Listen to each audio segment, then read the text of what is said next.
តាមពិតទៅជីវិតដែលរីករាយពិតប្រាកដហើយទទួលបានភាពស្ងប់ក្នុងចិត្តពិតប្រាកដ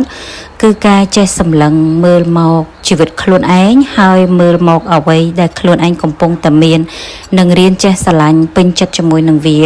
ព្រោះអ្វីដែលយើងកំពុងតែមានអ្វីដែលយើងមានជាក់ស្ដែងនៅពេលនេះបើសិនជាយើងស្រឡាញ់ពេញចិត្តចំពោះវាគឺយើងនឹងអាចទទួលបាននៅអ្វីផ្សេងទៀតជាច្រើនដែលយើងប្រាថ្នាចង់បានហើយបើមែនទែនទៅយើងមិនចាំបាច់ត្រូវប្រាថ្នាឲ្យមានជីវិតដូចទៅនឹងនរណាម្នាក់នោះទេពីព្រោះអ្វីដែលយើងបានឃើញពីជីវិតរបស់នរណាម្នាក់ដែលគេបានបង្ហាញឲ្យយើងឃើញ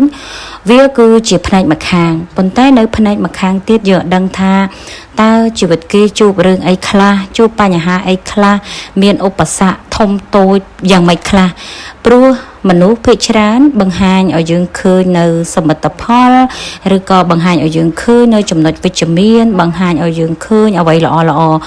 ក៏ប៉ុន្តែមានអ្វីជាច្រើនដែលគេអាចបានបង្ហាញឲ្យយើងឃើញដែលវានៅខាងក្រោយហ្នឹងណា